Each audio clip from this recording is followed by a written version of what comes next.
जैसे ही मैंने आंखें खोली, मुझे अपने पास एक औरत की सांसों की आवाज सुनाई दी। उसकी सांसें हल्की, रुक रुक कर और कांपती हुई चल रही थीं। मैंने सिर घुमाया और खिड़की के बाहर से आती फीकी रोशनी में उसका चेहरा देखा। इतने अंधेरे में भी वह बेहद खूबसूरत लग रही थी, लेकिन उसके हंसली के पास पड़े बैंगनी निशान दिल दहला देने वाले थे। ये सब क्या हुआ था? बेल्ट के वार, बोतल टूटने की आवाज और एक औरत की चीखें। उसके शरीर पर मौजूद वे सारे घाव मैंने ही दिए थे। मेरा पुनर्जन्म हो गया था और मैं अपने ही नाम वाले एक दूसरे आदमी के शरीर में आ गया था। वह शराबी पत्नी को पीटने वाला और पूरी तरह निकम्मा इंसान था।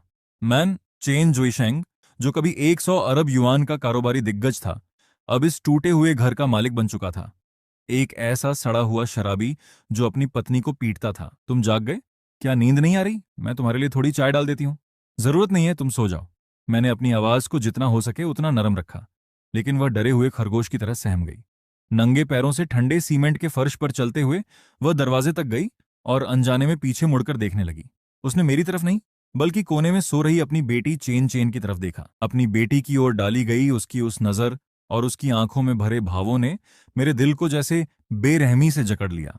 कारोबारी दुनिया में वर्षों की चालबाजियों ने मेरे दिल को पत्थर बना दिया था। पिछले जीवन में मैंने अरबों के सौदे किए थे, कई देशों के बड़े अधिकारियों से मिला था और न जाने कितनी ऐसी औरतों के साथ रहा था जो खुद मेरे पास चली आती थीं। मुझे लगता था कि मैं दुनिया का सब कुछ देख चुका हूं, लेकिन मैंने कभी ऐसी औरत नहीं देखी थी जिसे इतनी बेरहमी से पीटा गया हो। जागने के बाद उसने सबसे पहले इस बात का ध्यान रखा कि उसे पीटने वाला आदमी जाग न जाए, और दूसरी बात, उसने यह देखी कि उसकी बेटी ठीक से सो रही है या नहीं। मैं उठकर बैठ गया और अपनी कनपटियां मलने लगा। यादें लगातार मेरे दिमाग में उमड़ने लगीं। इस शरीर का पुराना मालिक जुआरी था। जब भी वह हारता अपनी पत्नी को पीटता था। चुप रहो, तुम्हारी हिम्मत कैसे हुई मेरी किस्मत खराब करने की? एक बार उसने शू मेंग को इतना पीटा कि वह 3 दिनों तक बिस्तर से उठ नहीं पाई। फिर भी उसे उठकर उसके लिए खाना बनाना पड़ा। वह खुद कोई काम नहीं करता था। पूरा परिवार बाजार में शू मेंग के फल का ठेला लगाने से चलता था। वह हर महीने 2 या 3 हजार युआन कमाती थी, लेकिन वह आदमी सारे पैसे छीनकर जुए में हार जाता था। जब उसे पैसे चाहिए होते, तब उसे अपनी बेटी की भी परवाह नहीं रहती थी। एक बार चैन चेन को 39 डिग्री बुखार था और उसने ताश की मेज पर फोन उठाकर कहा, मैं जुआ खेल रहा हूं, जब वो मर जाए तो मुझे बता देना। फिर कल वह दोबारा हार गया था। कोई बात नहीं, तुम्हारे लिए शू मेंग की क्या कीमत है? अपनी कीमत बताओ।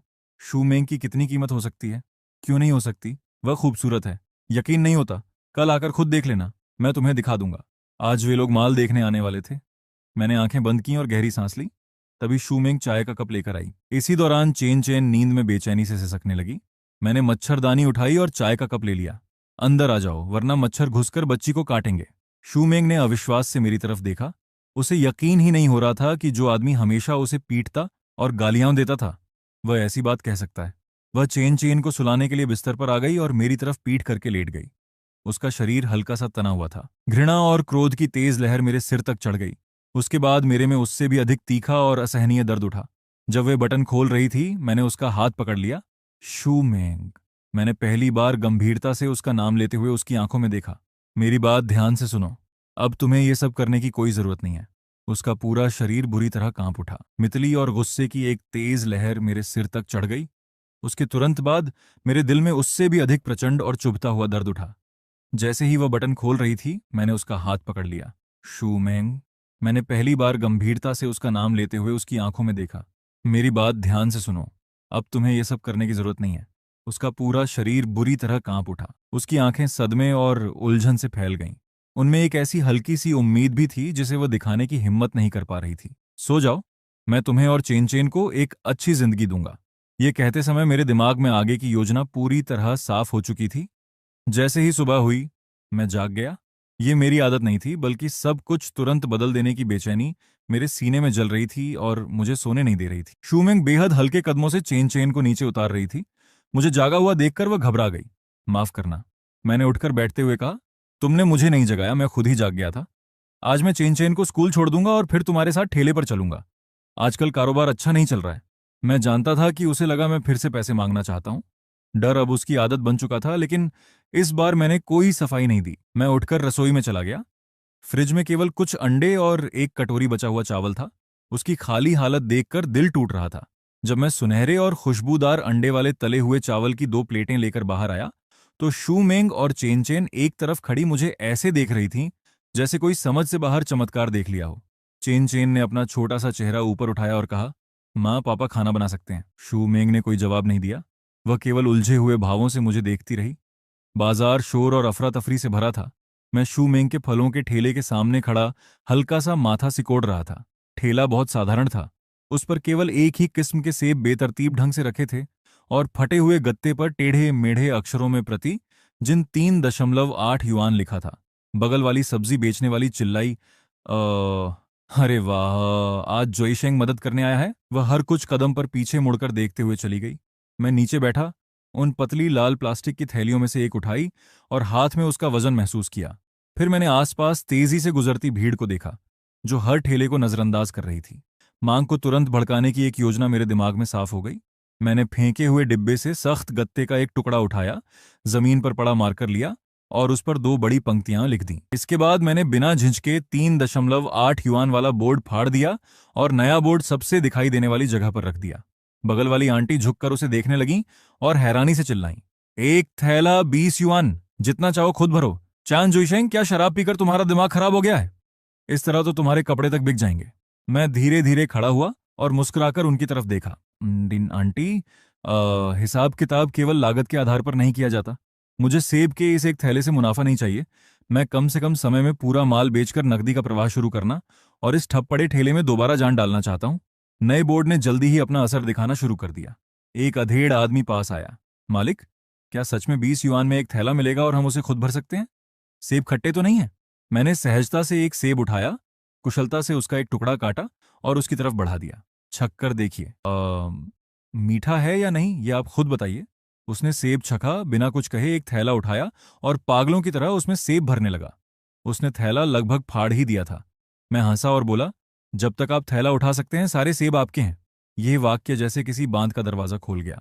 चारों तरफ से भीड़ उमड़ पड़ी। 20 युआन कोई बड़ी रकम नहीं थी, लेकिन जितना चाहो खुद भरो, इन शब्दों ने इंसानी स्वभाव की सबसे मूल लालसा को तुरंत जगा दिया। बगल वाली आंटी की मुस्कान चेहरे पर ही जम गई। वह मुंह खोले की तरह सेब भरती भीड़ और तेजी से घटते सेबों के ढेर को देखती रही। उनका लोहे का बाट जमीन पर गिर गया और उन्हें पता तक नहीं चला। अपना काम खत्म करके शूमेंग चिंता में वापस आ रही थी। दूर से अपने ठेले को भीड़ में डूबा देखकर उसका चेहरा डर से सफेद पड़ गया। उसे लगा कि मैंने फिर कोई मुसीबत खड़ी कर दी। वे घबराकर भीड़ को धकेलती हुई अंदर आई, लेकिन सामने का नजारा देखकर स्तब्ध रह गई। उसने देखा कि मैं ठेले के पीछे स्थिर खड़ा था। न मैं किसी के सामने झुक रहा था, न गुस्सा कर रहा था।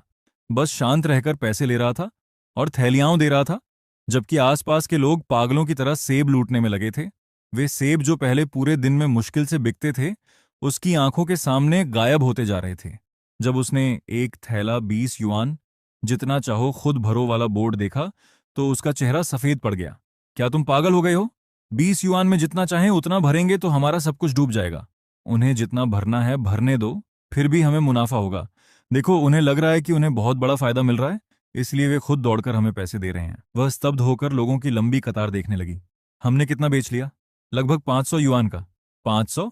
उसकी आंखें फैल गईं और वह मुझे किसी अजनबी की तरह देखने लगी। सेब लगभग खत्म हो चुके थे, लेकिन पीछे अभी भी लंबी कतार थी। मैंने उससे पूछा, और माल मंगाए? कतार में खड़े लोग तुरंत चिल्लाए, मालिक जल्दी और माल मंगवाओ। शू मेंग ने फौरन फोन किया और मेरे निर्देश के अनुसार एक पूरा ट्रक सेब मंगवा लिया। ली ट्रक चलाकर आया। ये नजारा देखकर वह हैरानी से जीभ छटकाने लगा। जब तक हमने हिसाब पूरा किया, ट्रक का अधिकांश माल बिक चुका था। लाओली उंगलियों पर हिसाब लगाते हुए हैरानी से बोला, हे भगवान, आज तुमने 1000 जिन से भी ज्यादा सेब बेच दिए होंगे। शू मेंग को यकीन नहीं हुआ। उसने पूछा, कुल बिक्री कितनी हुई? मैंने जवाब दिया, लगभग 4300 युआन। इतना पैसा कोई बड़ी बात नहीं है, लेकिन इस परिवार को दोबारा अपने पैरों पर खड़ा करने का यह पहला कदम है। शू मेंग स्तब्ध दिखाई दे रही थी। पहले वह पूरे महीने में भी मुश्किल से इतनी रकम कमा पाती थी। ठेला समेटने के बाद मैं उसे सामान खरीदने ले गया। मांस, मछली और पसलियां खरीदने में लगभग 300 युआन खर्च हो गए। शू मेंग के होंठ हिले, लेकिन उसने कुछ नहीं कहा। जानता था कि इतने खर्च से उसका दिल दुख रहा था, लेकिन आज हमें जश्न मनाना ही था। गली के मोड़ पर छोटी बच्ची ने मेरे दोनों हाथों में सामान देखा और खुशी से उछल पड़ी। पापा, क्या आज दावत होगी?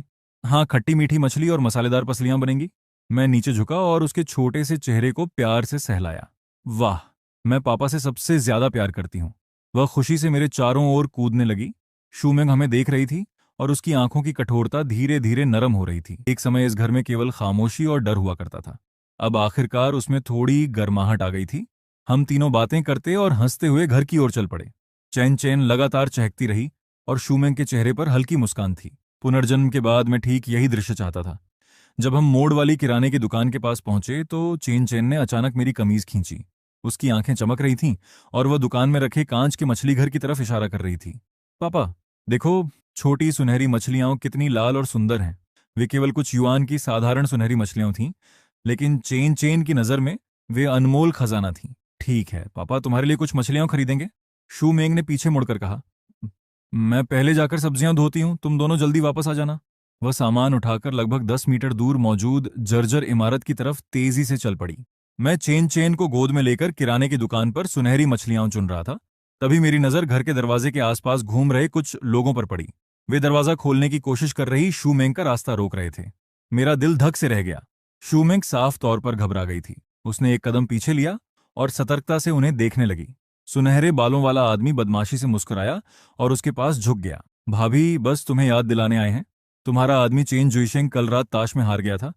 उसने कर्ज चुकाने के लिए तुम्हें हमारे हवाले कर दिया है। अब अपने भाइयों को थोड़ा मजा करने दो। शू मेंग का शरीर ढीला पड़ गया। उसके हाथों से सारा सामान जमीन पर गिर गया। उसका चेहरा राख जैसा हो गया, मानो शरीर की सारी ताकत खत्म हो गई हो। मैं तेजी से उनकी ओर दौड़ा। शू मेंग गिरोह की तरफ पीठ कर चुकी थी और उसी दिशा में देख रही थी जहां से मैं आ रहा था। उसके चेहरे का सारा रंग उड़ चुका था और आंसू बिना आवाज के लगातार बह रहे थे। उसकी आंखें, वह मुझे देख रही थी। मैं अपनी बेटी और सुनहरी मछलियों का कटोरा लिए एक अच्छे पिता की तरह उसकी तरफ बढ़ रहा था। उसके होंठ कांपने लगे जैसे वह कुछ कहना चाहती हो। फिर मुझे उसकी आवाज सुनाई दी। चान जुइशेंग, तुमने पूरी रात और पूरा दिन यह अच्छा बनने का नाटक केवल इसलिए किया ताकि मैं खुद चलकर तुम्हारे इस जाल में फंस जाऊं। वह तेजी से झुकी, जमीन पर बिखरी अभी खरीदी हुई सब्जियां उठाईं और पूरी ताकत से मेरी तरफ फेंक दी। मैं तुमसे नफरत करती हूँ। मुझे तलाक चाहिए। सब्जियां मुझसे टकराकर जमीन पर बिखर गईं। चेन चेन डर गई और जोर जोर से रोने लगी। माँ, पापा को मत मारो। मेरे कुछ कहने से पहले ही शूमेंग मुड़कर घर की तरफ भागी, लेकिन वह अंदर नहीं पहुंच पाई। ट्रायड नाम के आदमी ने उसकी कलाई पकड़ ली। भाभी, इतनी जल्दी जाने की क्या जरूरत है? वह मुस्कुराते हुए अपना हाथ उसकी बांह पर ऊपर की ओर फेरने लगा। तुम्हारे आदमी ने सब कुछ लिख कर दिया है। आज रात तुम हमारे साथ चलोगी? मैंने देखा कि शूमेंग पूरी तरह जम गई थी। उसके चेहरे पर पहले से भी गहरा डर उभर आया। उसी पल मेरे अंदर कुछ फट पड़ा। उसे छोड़ दो। मेरी आवाज अचानक बर्फ जैसी ठंडी हो गई। कारोबारी दुनिया में 10 वर्षों तक संघर्ष करके तराशी गई ऐसी आवाज का इन गुंडों ने पहले कभी सामना नहीं किया था। मैंने ट्रायड के चेहरे पर जोरदार थप्पड़ मारा। वह कुछ कदम पीछे लड़खड़ा गया और उसके होंठ के कोने से खून बहने लगा। वह स्तब्ध होकर अपना चेहरा पकड़ने लगा। बाकी सब भी जम गए। फिर वह दोबारा मुक्के चलाता हुआ मेरी तरफ झपटा। मैं एक कदम किनारे हुआ, उसका वार बचाया और उसके पेट पर जोरदार लात मारी। वह चीखते हुए पीछे उड़ गया और जमीन पर दर्द से तड़पने लगा। बाकी तीनों गालियां देते हुए मेरी तरफ दौड़े। मैं तेजी से आगे बढ़ा। फेंकना, जोड़ मोड़ना और घुटने से वार करना, पिछले जीवन में सीखी हर युद्ध कला मैंने इस्तेमाल की। मेरा हर वार सही जगह लगा। 1 मिनट से भी कम समय में चारों जमीन पर पड़े थे।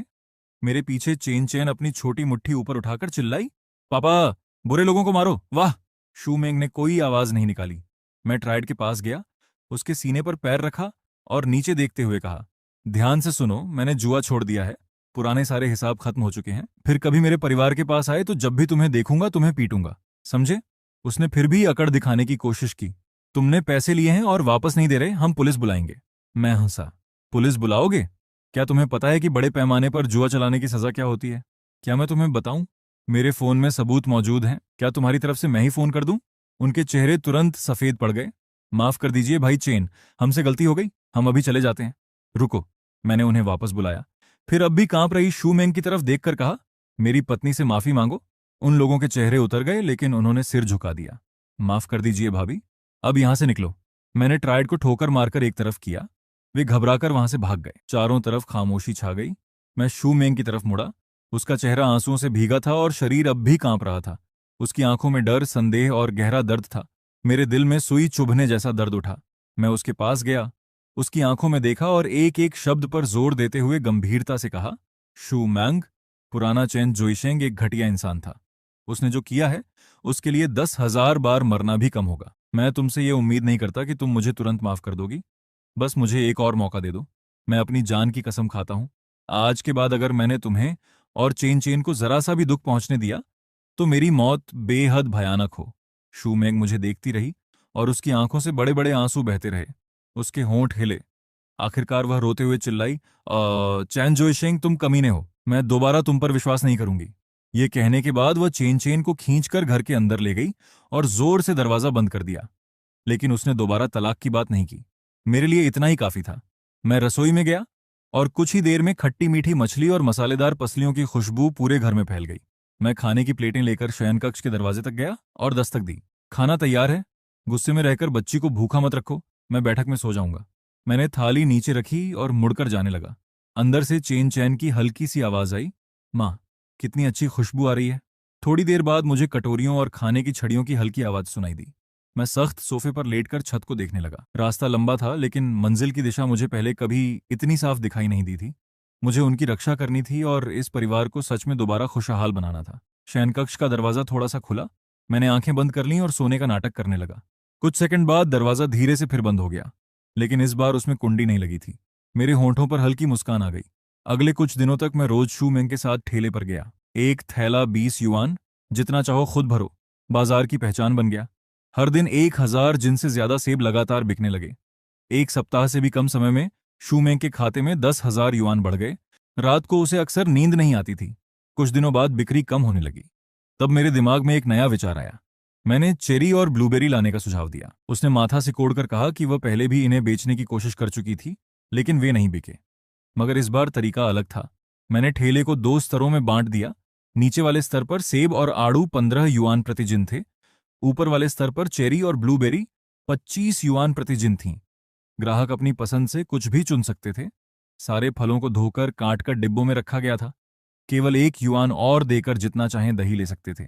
1 और युआन देने पर एक जिन सेब भी मिलते थे। नया ठेला साफ सुथरा और व्यवस्थित था, इसलिए गंदे और बेतरतीब बाजार में वह अलग ही दिखाई दे रहा था। उस दिन की कुल बिक्री 3,000 युआन से अधिक हुई। मुझे सबसे अधिक खुशी इस बात की थी कि नीचे वाले सस्ते फलों की तुलना में ऊपर वाले महंगे फल ज्यादा बिके। ठेला बंद करते समय शूमेंग खुद को रोक नहीं पाई और मुझसे इसका कारण पूछ लिया। मैंने उसकी तरफ देखकर मुस्कुराते हुए कहा, क्योंकि महंगे फलों से उन्हें लगता है कि उन्हें और भी बड़ा फायदा मिल रहा है। केवल 10 युआन अधिक देकर वे महंगे फलों में से अपनी पसंद की कोई भी चीज ले सकते हैं। आखिर कौन लालच में नहीं आएगा? कारोबार का मतलब लोगों के दिमाग को समझकर चलना है। उसने मुझे डांटते हुए कहा, तुम हमेशा इतनी चालाकी करते हो। लेकिन उसके होंठों के कोने अपने आप ऊपर उठ गए। उस सप्ताह हमने फिर 10,000 युआन कमाए। मुझे देखने वाली उसकी आंखों में धीरे धीरे फिर से रोशनी लौटने लगी। उस दिन चेन चेन को स्कूल से लेने जाते समय हमने दरवाजे पर अच्छे सूट में खड़े एक आदमी को देखा। वह शूमेंग का बड़ा भाई शूहाई था। भैया! शूमेंग खुशी से उसके पास दौड़ी। शूहाई ने मुश्किल से उसकी तरफ देखा, फिर उसकी चाकू जैसी तेज नजर मेरी तरफ घूमी। जुईशेंग, मेरे साथ सिगरेट का एक पैकेट खरीदने चलो। मैं समझ गया कि वही मुझसे अकेले बात करना चाहता था। वाहन खड़े करने वाली जगह पर पहुंचकर उसने एक BMW की तरफ इशारा किया। इस गाड़ी की कीमत 2 लाख युआन से अधिक है। कैसी लगी? बुरी नहीं है। उसने एक बैंक कार्ड निकाला और मेरे हाथ पर पटक दिया। इसमें 2 लाख युआन है। गाड़ी भी तुम्हारी होगी। कल शूमेंग को तलाक दे देना। बच्ची उसके साथ रहेगी। गाड़ी और पैसे तुम रख लेना। इसके बाद हमारे बीच सब खत्म। शू हाई की बात सुनकर मैंने सिर हिला दिया। भैया, अब मैं बदल चुका हूं। तेंदुआ अपने धब्बे नहीं बदल सकता। शू हाई का चेहरा अंधेरा पड़ गया। शू मेंग हमारी आंखों का तारा थी। देखो, तुम्हारे साथ उसकी जिंदगी कैसी हो गई। शराब और जुआ, बस यही सब किया तुमने। क्या तुम उसके लायक हो? पैसे कम लग रहे हैं। अपनी कीमत बताओ। मेरे भीतर गुस्सा भड़क उठा। मैं जानता था कि वह इस शरीर के पुराने मालिक को गालियां दे रहा था, लेकिन फिर भी उसके शब्द मुझे चुभ रहे थे। मुझे कुछ और महीने दे दीजिए। तुम तो कीचड़ से भी बदतर हो। उसने मेरी बात काट दी। गांव का एक आदमी विश्वविद्यालय चला गया तो क्या खुद को शहर का समझने लगा? अगर उस समय शू मेंग ने गलत फैसला नहीं किया होता तो तुम्हारे जैसे आदमी की औकात ही क्या थी? तुम जैसे लोग पैसे वाले परिवार में शादी करके ऊपर चढ़ना चाहते हो, है ना? खूबसूरत पत्नी से शादी करके इज्जत पाना चाहते हो। क्या तुम इसके लायक हो? मैंने मुट्ठियां भींच लीं, फिर धीरे धीरे उन्हें खोल दिया। मैं किसान का बेटा हूं और एक रसोइया हूं जिसने तुम्हारे परिवार को शर्मिंदा किया है, लेकिन पैसे देकर मुझे खरीदने की कोशिश मत करना। तुम ऐसा नहीं कर सकते। मुझे 3 महीने दो। मैं 10 लाख युआन कमाकर दिखाऊंगा, उसके बाद मुझसे बात करना। शू हाई एक पल के लिए स्तब्ध रह गया। फिर वह ऐसे तिरस्कार से हंसा जैसे उसने दुनिया का सबसे मजेदार मजाक सुन लिया हो। मैंने उससे और कुछ नहीं कहा। मैं मुड़ा और वापस घर चला गया। घर लौटने पर शूमेंग थोड़ी चिंतित दिखाई देते हुए मेरे पास आई। मैंने मुस्कुराकर झूठ बोला, कोई बात नहीं है भैया, बस मेरा हौसला बढ़ा रहे थे। उसे मेरी बात पर विश्वास नहीं हुआ, लेकिन उसने आगे कुछ नहीं पूछा। शूहाई रात के खाने के लिए रुक गया। खाने की मेज पर बैठकर उसने कमरे में रखे पुराने फर्नीचर पर नजर दौड़ाई और माथा सिकोड़ लिया। ये सारा कबाड़ अब तक क्यों रखा हुआ है? क्या तुम्हें डर नहीं लगता कि लोग तुम्हारा मजाक उड़ाएंगे? मैं जवाब देने ही वाला था कि शूमेंग ने मेज के नीचे धीरे से मेरा हाथ खींच लिया। उसने अपने भाई से नरम आवाज में कहा, भैया, जुईशेंग सच में पिछले कुछ दिनों में बहुत बदल गया है। उसने मुझे कई अच्छे सुझाव दिए हैं और हमने कुछ पैसे भी कमाए हैं। शूहाई ने ठंडी आवाज में नाक से फूंकार भरी और कोई जवाब नहीं दिया। तभी उसका फोन बजा। फोन उठाते ही उसका चेहरा अचानक बदल गया। क्या श्री लू हमारे प्रचार प्रस्ताव से संतुष्ट नहीं है? उन्होंने तो कहा था कि आज इसे मंजूरी दे देंगे। दूसरी तरफ की आवाज बहुत घबराई हुई थी, यहां तक कि मैं भी उसकी बातें हल्की सी सुन पा रहा था। श्री लू ने प्रस्ताव देखकर कहा था कि वह बहुत पुराने ढर्रे का है। शाही जीवन का आनंद और उत्कृष्ट कृतियों का संग्रह जैसी बातें अब काम नहीं करती। वे 3 घंटे बाद तुमसे खुद बात करना चाहते हैं। अगर तुम इसे दोबारा ठीक नहीं कर पाए तो इस परियोजना की योजना फीस काट ली जाएगी और तुम्हारा पद भी खतरे में पड़ जाएगा। शू हाई ने तुरंत अपना लैपटॉप निकाला और बहुत विनम्र बनकर ग्राहक से बात करने लगा। ग्राहक चाहता था कि परियोजना की छवि उच्च स्तर की हो, लेकिन दिखावटी न लगे। उसमें सांस्कृतिक गहराई भी हो और वह युवा लोगों को भी आकर्षित करे। कुछ देर सुनने के बाद मैंने उसके प्रस्ताव पर नजर डाली। उसका पूरा तरीका ही गलत था। उच्च स्तर की संपत्तियां केवल मकान नहीं बेचती, वे संपर्क, संसाधन और भविष्य की संभावनाएं बेचती हैं। मैं मुड़कर वापस रसोई में चला गया। जब और व्यंजन लेकर बाहर आया तो शूहाई वहां नहीं था। उसका लैपटॉप अभी भी खुला था और प्रस्ताव आधा अधूरा पड़ा था। शू मेंग ने चिंता से कहा, भैया फोन करने बाहर गए हैं। अगर यह ग्राहक हाथ से निकल गया तो उनकी नौकरी भी जा सकती है। मैंने सुना है कि यह संपत्ति इस साल उनकी कंपनी की सबसे महत्वपूर्ण परियोजना है। चेन चेन ने अचानक अपना छोटा सा चेहरा ऊपर उठाया। पापा, क्या आप मामा से भी ज्यादा होशियार हैं? साबित करके दिखाओ। मैं मुस्कुराया, फिर बैठकर माउस चलाया। शू हाई के अधूरे प्रस्ताव का पूरा पाठ चुना और उसे मिटा दिया। शू मेंग चिल्लाई, क्या तुम पागल हो गए हो? क्या तुमने इसे सुरक्षित नहीं किया था? सुरक्षित करने से भी कोई फायदा नहीं होता, उसका पूरा तरीका ही गलत है। मैंने आगे कुछ नहीं समझाया। मेरी उंगलियां कुंजी पटल पर चलने लगीं और कुछ ही देर में मैं पूरी तरह काम में डूब गया। मेरे हाथों के नीचे एक नया प्रस्ताव आकार लेने लगा। संपूर्ण परिस्थितियों पर आधारित संचालन व्यवस्था, संसाधन एकीकरण की रणनीति और पहचान सत्यापन प्रणाली। मैंने एक एक करके सारी चीजें तैयार कर दी।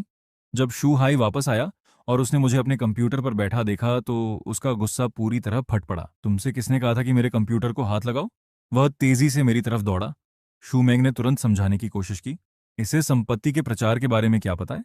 शू हाई आगे बढ़ा, लेकिन फिर अचानक रुक गया और स्क्रीन को घूरने लगा।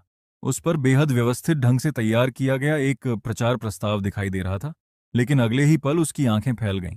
तुमने मेरी पुरानी योजना का क्या किया? उसे मिटा दिया। उसका पूरा शरीर कांप उठा। क्या तुम्हें पता भी है कि इसे तैयार करने के लिए मैंने कितनी रातें जागकर बिताई हैं? उसी समय उसका फोन बज उठा। समय सीमा पूरी हो चुकी थी। उसने स्क्रीन पर लगभग तैयार हो चुके नए प्रस्ताव को देखा और उसके चेहरे के भाव लगातार बदलने लगे। आखिरकार उसने दांत भींचकर नया प्रस्ताव भेज दिया। फिर उसने मुझे घूरते हुए कहा, अगर तुम्हारी वजह से यह सौदा हाथ से निकल गया तो मैं तुम्हें नहीं छोड़ूंगा। अभी परिणाम नहीं आया था। मैंने पानी का कप उठाकर एक घूंट लिया। 10 मिनट भी नहीं बीते थे कि उसका फोन फिर बज उठा।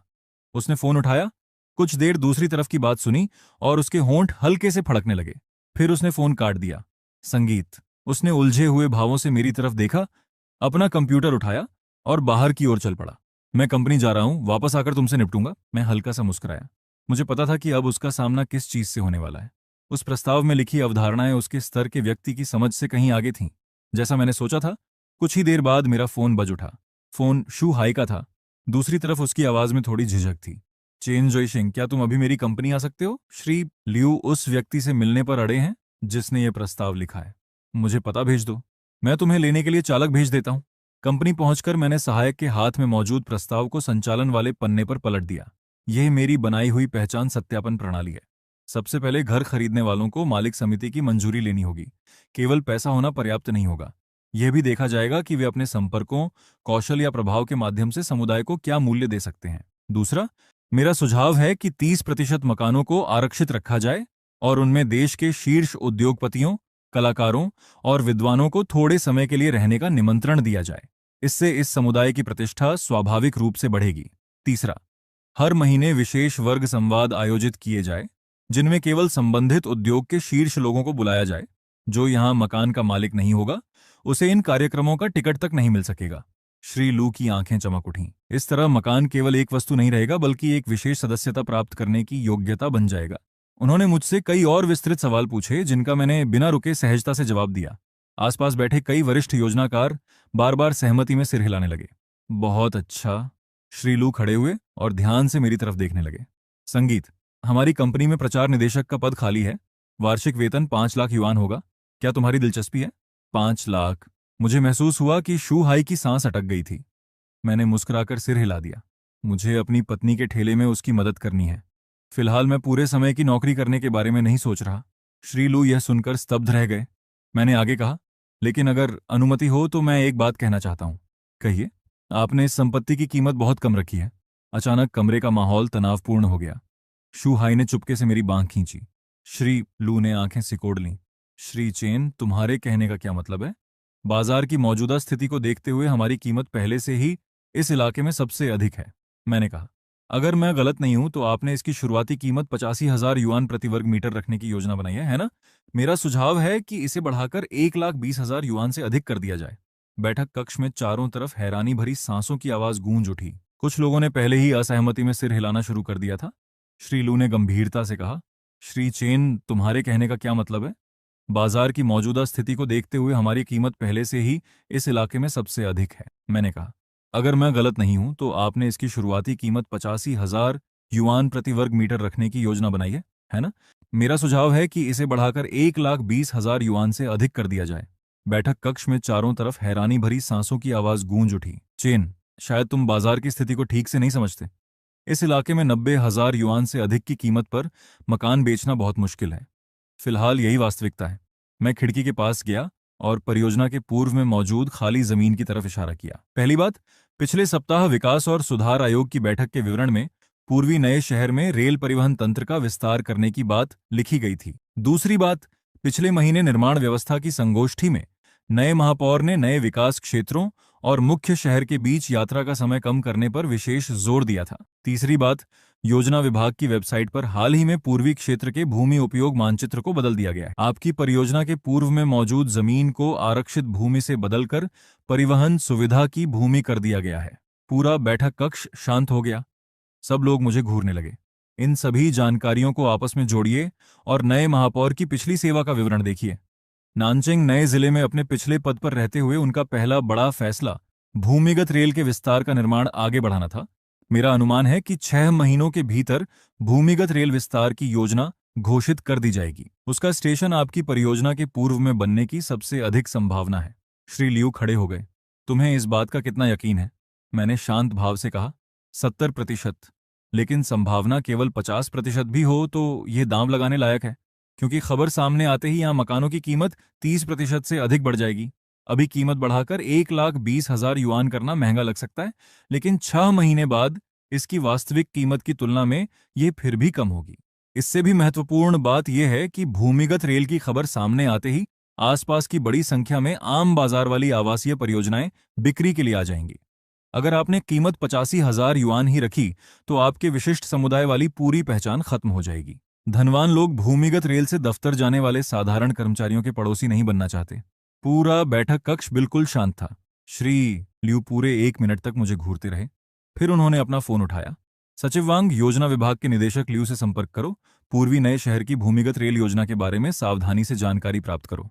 प्रतीक्षा के वे 10 मिनट 10 वर्षों जैसे लग रहे थे। फोन बजा। श्री लियू ने फोन उठाया। दूसरी तरफ की बात सुनते हुए उनका चेहरा लगातार गंभीर होता चला गया। आखिर उन्होंने केवल इतना कहा, पुष्टि हो गई? अच्छा, मैं समझ गया।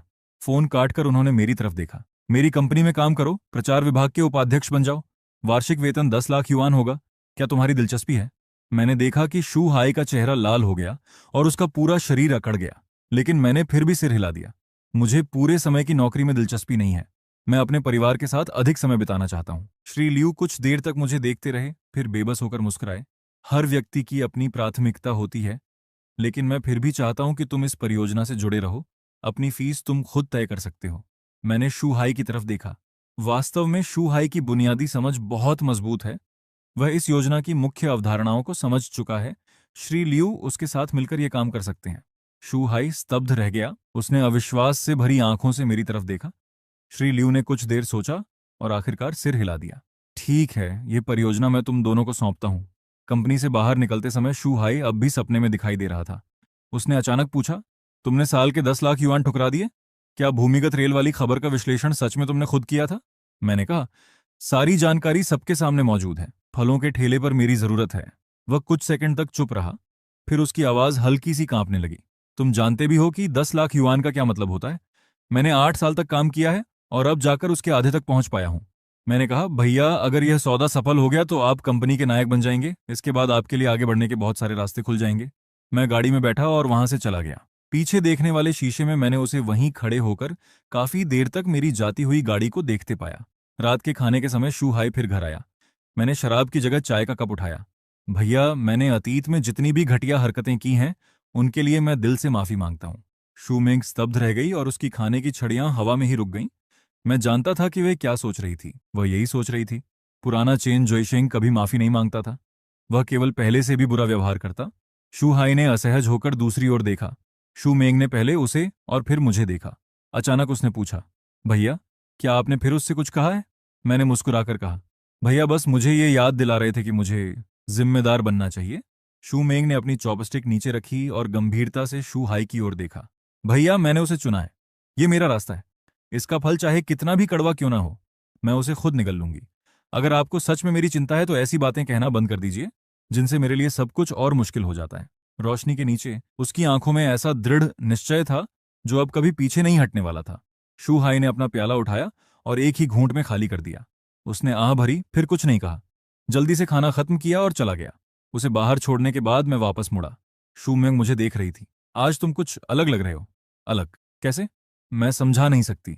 उसने सिर थोड़ा तिरछा करते हुए कहा, मुझे बस ऐसा लग रहा है जैसे एक बहुत लंबा और भयानक सपना सच में खत्म हो गया हो। देर रात मैंने हमेशा की तरह बैठक के कमरे में सोफा तैयार किया। शू मेंग अपना कंबल लेकर शयनकक्ष से बाहर आई। वह दरवाजे पर रुकी और पीछे मुड़कर मेरी ओर देखा। क्या तुम्हें सोफे पर सोना आरामदायक लगता है? उसने होंठ काटते हुए मुस्कुराकर पूछा, फिर मुड़कर वापस कमरे में चली गई। दरवाजा बंद नहीं हुआ। अगली सुबह शू मेंग चेन चेन को लेकर उसके नाना नानी से मिलने चली गई। मैं घर पर रहकर हिसाब देखने और अपने अगले कदम की योजना बनाने लगा। दोपहर के आसपास मेरा फोन बजा। मैंने फोन उठाया। दूसरी ओर शू मेंग रो रही थी और पीछे बहुत शोर था। जुईशेंग, जल्दी से शहर के पीपल्स अस्पताल आ जाओ। चेन चेन अचानक सांस नहीं ले पा रही है, वह आपातकालीन कक्ष में है। मेरा दिमाग पूरी तरह सुन्न हो गया। मैं सब कुछ छोड़कर तेजी से घर के बाहर भागा। अस्पताल पहुंचने तक शू मेंग का पूरा परिवार वहां आ चुका था। उसके पिता शू झेंगची ने मुझे देखा और गुस्से में मेरी ओर बढ़े। चैन जुईशेंग, देखो तुमने इस बच्ची की क्या हालत कर दी है। डॉक्टर ने कहा है इसका बहुत पहले पता चल जाना चाहिए था। तभी एक नर्स जल्दी से वहां आई। परिवार के सदस्य कृपया शांत रहिए। उसकी मां गु मानरू लाल आंखों के साथ मेरे पास आई। उनकी आवाज कांप रही थी। डॉक्टर ने कहा है कि इसे आइडियोपैथिक पल्मोनरी आर्टेरियल हाइपरटेंशन है। ये एक दुर्लभ बीमारी है। अभी दी जा रही दवाइयां केवल कुछ समय तक उसकी हालत संभाल सकती हैं। उसे एक विशेष टारगेटेड दवा चाहिए जिसे विदेश से मंगवाना पड़ेगा। उसका खर्च हर महीने 30,000 युआन से अधिक है और उसे लंबे समय तक लेना पड़ेगा। मुझे ऐसा लगा जैसे कोई मेरे दिल में छेद कर रहा हो। Pulmonary hypertension? ऐसा कैसे हो सकता है? शू मेंग मुझसे लिपट कर रोने लगी। उसका पूरा शरीर कांप रहा था। डॉक्टर ने कहा कि शायद ये बीमारी कुछ समय से थी। इसके लक्षण बहुत हल्के थे। मैंने ध्यान नहीं दिया। कभी कभी वह कहती थी कि वह थक गई है। मुझे लगा कि वह खेलने की वजह से थकी होगी। अब रोने से क्या फायदा? शू झेंगची की आवाज कठोर थी। दवा के लिए पैसे चाहिए, हर महीने 30,000 युआन। क्या तुम इतना खर्च उठा सकते हो? गुमानरू ने अपनी बेटी की ओर देखा। मेंग मेंग, अपनी मां की बात मानो। इससे तलाक ले लो। तलाक के बाद शू परिवार चेन चेन की दवाइयों का खर्च उठाएगा। शू मेंग ने हैरानी से सिर उठाया। मान, आप क्या कह रही हैं? क्या तुम अब भी इसके साथ तकलीफें सहना चाहती हो? इस बच्ची को देखो। गुमानरू भी रो रही थी। ये दवा बीच में बंद नहीं की जा सकती। इसे बंद करते ही उसकी हालत तेजी से बिगड़ जाएगी। शू मेंग ने आपातकालीन कक्ष के बंद दरवाजे की ओर देखा। उसकी आंखों से आंसू लगातार बह रहे थे, लेकिन उसने जोर से अपना चेहरा पोंछा और सीधी खड़ी हो गई। माम, मैंने आपसे कहा था कि मैंने उसे चुना है। ये मेरा रास्ता है। चाहे ये कितना भी मुश्किल क्यों ना हो, हम दोनों मिलकर इसका सामना करेंगे। तुम इसका सामना करोगी? शू झेंगची चिल्लाए। हर महीने 30,000 युआन से ज्यादा चाहिए और ये भी नहीं पता कि कितने समय तक देना पड़ेगा। मैं आगे बढ़ा और शू मेंग को अपने पीछे करते हुए शू झेंगची के सामने खड़ा हो गया। पैसों का कोई ना कोई रास्ता मिल जाएगा।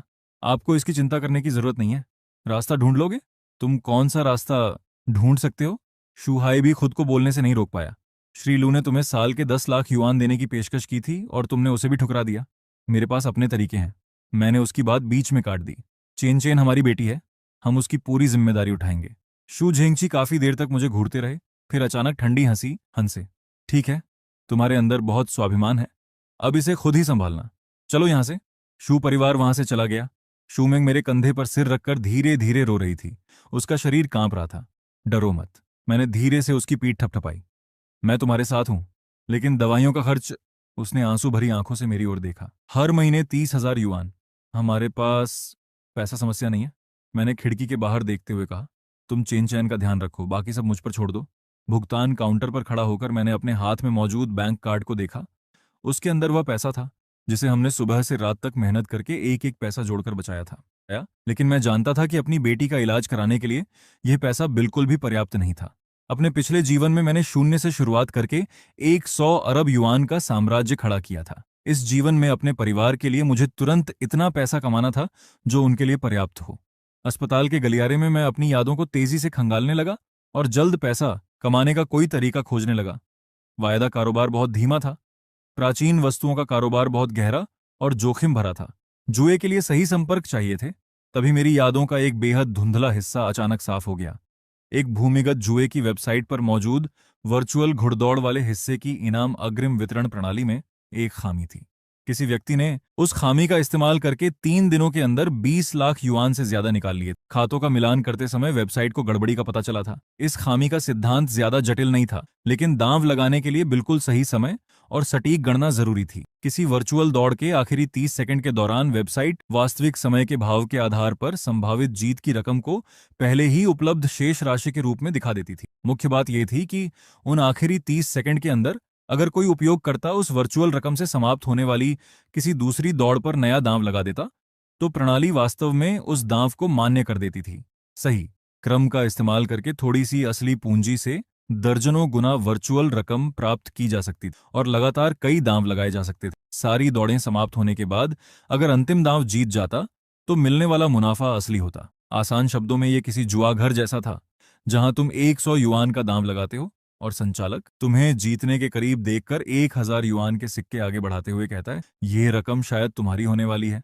फिर तुम उन्हीं 1,000 युआन से किसी दूसरी मेज पर दांव लगाकर जीत जाते हो।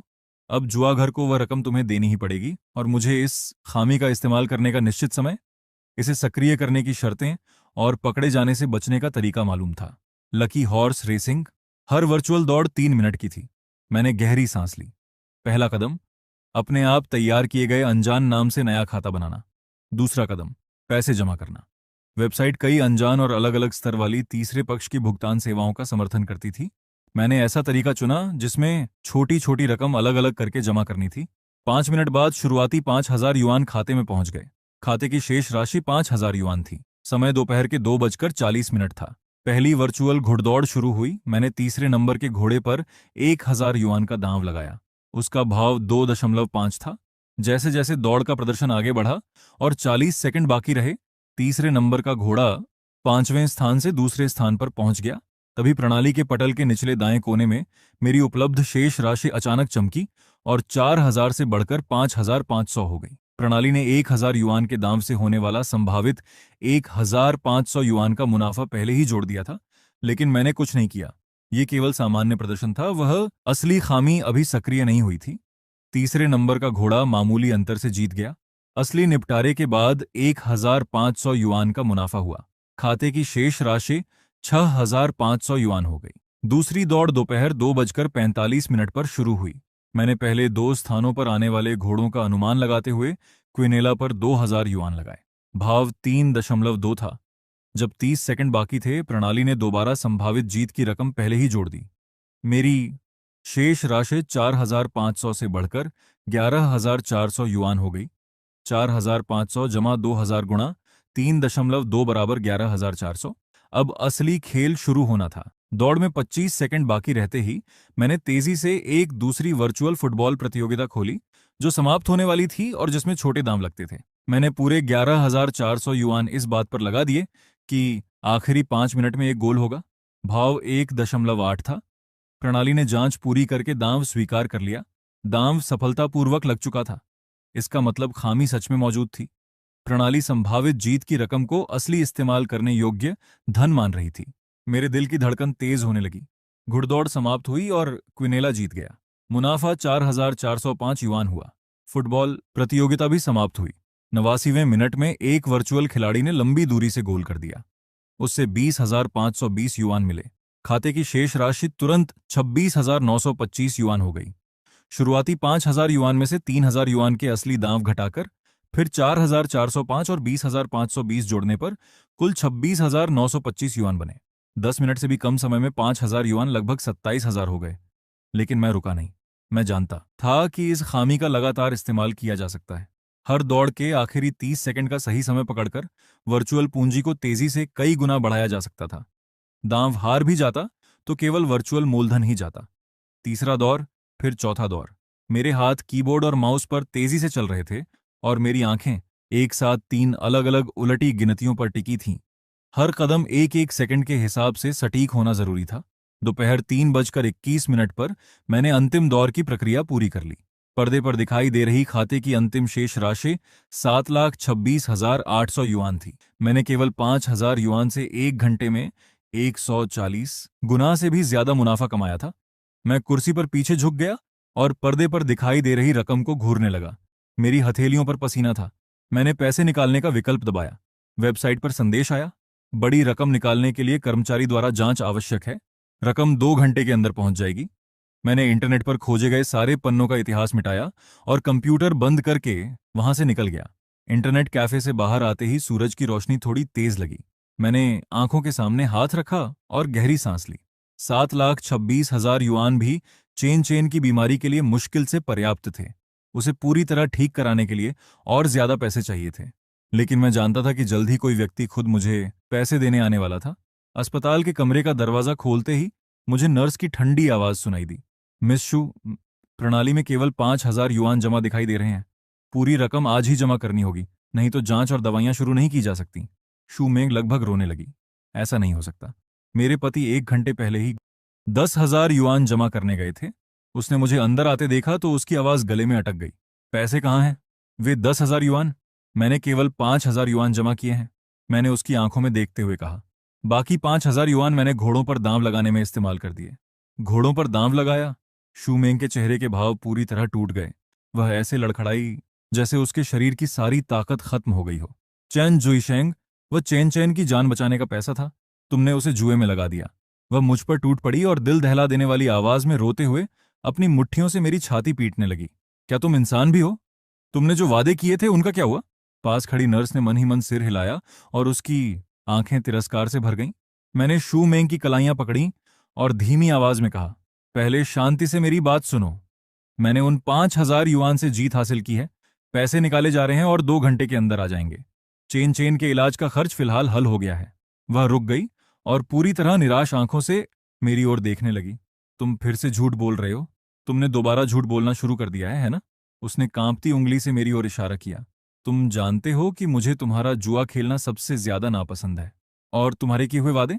मैं उस समय चुप रहा। मैं जो भी कहता वह केवल एक बहाना ही लगता। बस 2 घंटे तक मेरा इंतजार करो। मैंने उसकी कलाइयां छोड़ दी और बिस्तर पर लेटी अपनी पीले चेहरे वाली बेटी को देखा। 2 घंटे बाद मैं पैसे लेकर वापस आऊंगा। मेरे पीछे शूमेंग के दबे हुए और निराशा से भरे सिसकने की आवाज आ रही थी। जब मैं कुछ गर्म कांजी लेकर वापस आया तो शूमेंग बिस्तर के पास सिर रखकर लेटी थी। ऐसा लग रहा था कि वह बहाना ही लगता। बस 2 घंटे तक मेरा इंतजार करो। मैंने उसकी कलाइयां छोड़ दी और बिस्तर पर लेटी अपनी पीले चेहरे वाली बेटी को देखा। 2 घंटे बाद मैं पैसे लेकर वापस आऊंगा। मेरे पीछे शूमेंग के दबे हुए और निराशा से भरे सिसकने की आवाज आ रही थी। जब मैं कुछ गर्म कांजी लेकर वापस आया तो शूमेंग बिस्तर के पास सिर रखकर लेटी थी। ऐसा लग रहा था कि वह सो गई है, लेकिन उसके कांपते कंधों ने सच बता दिया। चेन चेन जाग रही थी और उसके छोटे से शरीर में कई नलियां लगी थीं। मुझे देखकर उसने कमजोर सी मुस्कान लाने की कोशिश की। अच्छी बच्ची बनकर रहना चेन चेन। मैं झुका और धीरे से उसके छोटे से चेहरे को छुआ। पापा जरूर इस बीमारी को हरा देंगे और तुम्हें सबसे अच्छे मनोरंजन उद्यान में लेकर जाएंगे। वहां तुम्हें बादलों से भी बड़ी रुई की मिठाई दिलाऊंगा। चेन चेन की आंखों में थोड़ी चमक आई और उसने धीमी आवाज में कहा, मैं हमेशा मम्मी और पापा के साथ रहना चाहती हूँ। शूमेंग ने सिर उठाया। उसकी आंखें रोने से लाल और सूजी हुई थीं। उसने पहले अपनी बेटी के विनती भरे चेहरे को देखा और फिर मेरी ओर देखा। आखिर में उसने केवल थकान भरी लंबी सांस छोड़ी। जांच के परिणाम शाम को आएंगे। तुम पहले जाकर अपना जरूरी काम पूरा कर लो। उसकी आवाज बहुत कमजोर थी। मैं जानता था कि ये वह आखिरी अवसर था जो वह मुझे दे रही थी। मैंने समय देखा। मेरा इंतजार करना। अस्पताल के कमरे से बाहर निकलते हुए मैंने पीछे मुड़कर नहीं देखा। अस्पताल से निकलकर बैंक की ओर जाते समय अचानक एक काली मर्सिडीज मेरी राह काटते हुए सामने आकर रुकी। दरवाजा खुला और काले कपड़े पहने दो भावहीन आदमी बाहर निकले। श्री चेन, बॉसगू ने आपको बातचीत के लिए बुलाया है। उनकी प्रतिक्रिया काफी तेज थी। मैंने सिर हिलाया और गाड़ी में बैठ गया। गाड़ी के अंदर काफी जगह थी। एक शानदार सूट पहने लगभग 40 साल का आदमी मेरे सामने बैठा था। उसके चेहरे के नैन नक्श डरावने नहीं थे, बल्कि वह कुछ हद तक सभ्य दिखाई देता था। ये गुदोंग था। अपने पिछले जीवन में मेरा उससे कई बार सामना हुआ था और कुछ अवसरों पर हमने साथ काम भी किया था। चेन जोइशेंग, उसने सिर उठाकर मुझे देखा। तुम काफी कुशल हो। मेरे 7-8 प्रोग्रामर पिछले 3 वर्षों से मेरी इस बेकार प्रणाली पर नजर रख रहे हैं और उन्हें एक भी खामी नहीं मिली। लेकिन तुम आए और एक ही कोशिश में इसमें छेद कर दिया। मुझे बताओ, तुम्हें यह खामी कैसे मिली? मैं सीट पर पीछे झुककर उसकी आंखों में देखने लगा। बॉस गू जुए का अड्डा चलाते हैं और फिर भी उन्हें लोगों के पैसे जीतने से डर लगता है। प्रणाली की खामी आपकी समस्या है। मैंने पैसे पूरी ईमानदारी से जीते हैं। क्या हुआ? अब पैसे देने से मुकरने का सोच रहे हैं? गुदोंग की आंखें सिकुड़ गईं। केवल 7 लाख युआन के लिए मैं गुदोंग पैसे देने से मना करने जितना छोटा आदमी नहीं हूं। उसने मुस्कुराकर कहा, तुम पैसे ले जा सकते हो, लेकिन तुम्हें कुछ कीमत तो चुकानी ही पड़ेगी।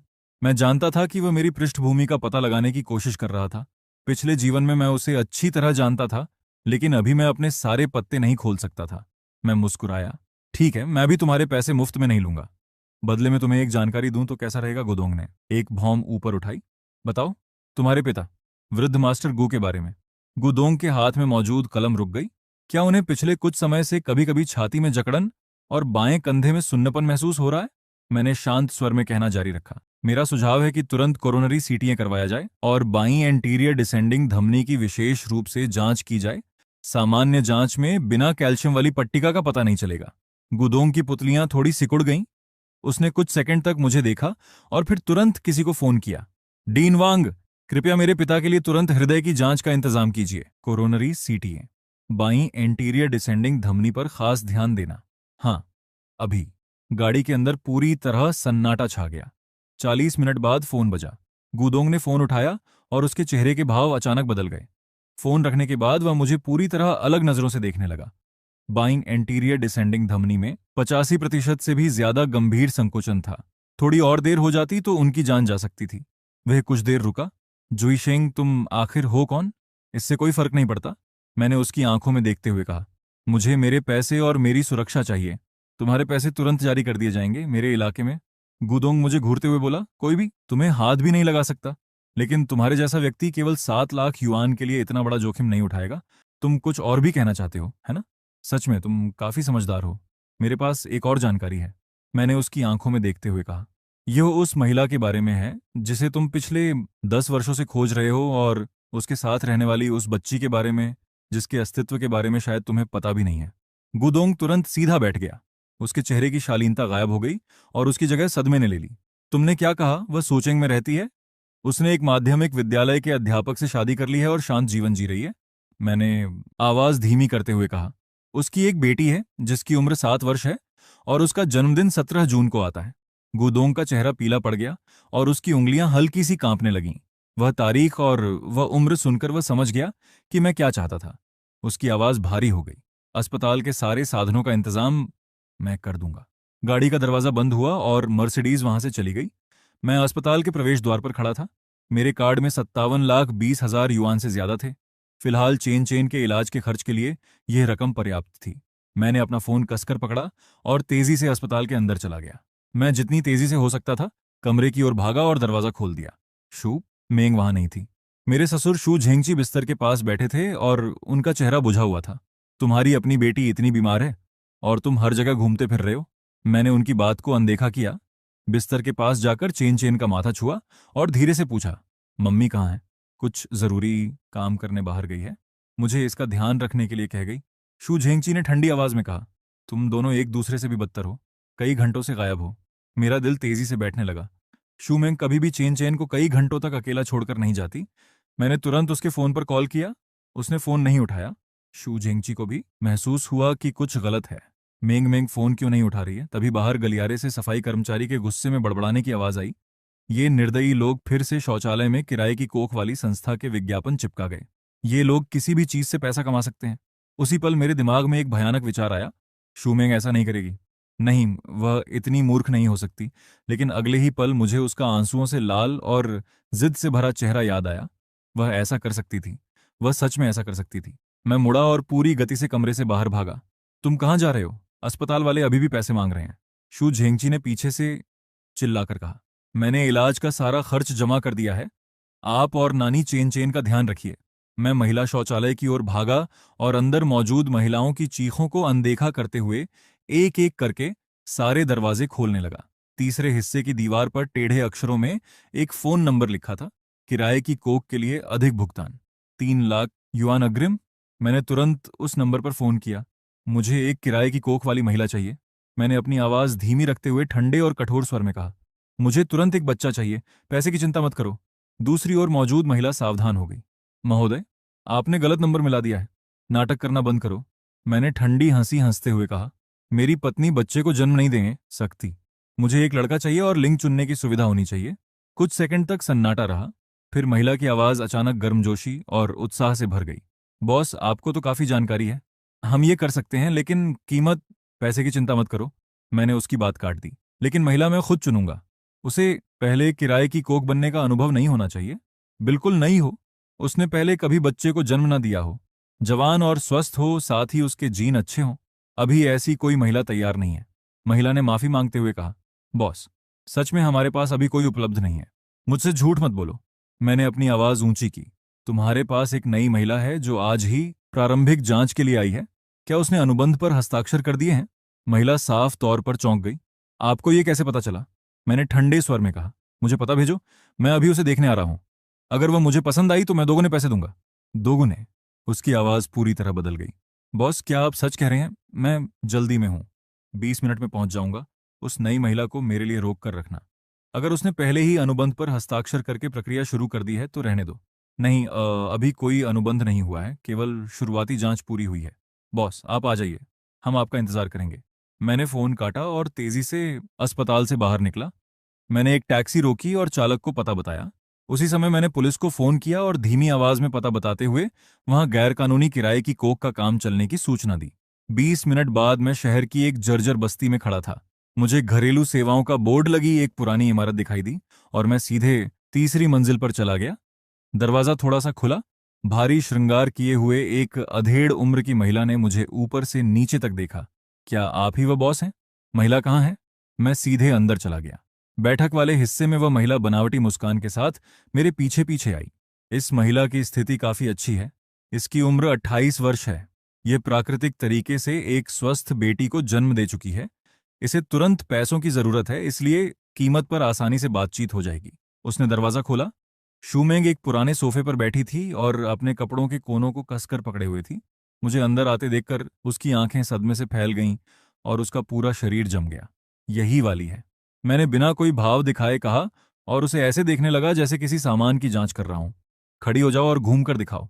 जब वह खड़ी हुई तो उसके चेहरे पर डर भी दिखाई दे रहा था। बॉस, आपको कैसी लगी? महिला ने बीच में कहा। इसके नैन नक्श अच्छे हैं, शरीर भी ठीक है और इसके पास स्नातक की डिग्री है। मैं शूमेंग के पास गया और उसके चेहरे को ध्यान से देखा। ये बहुत दुबली है।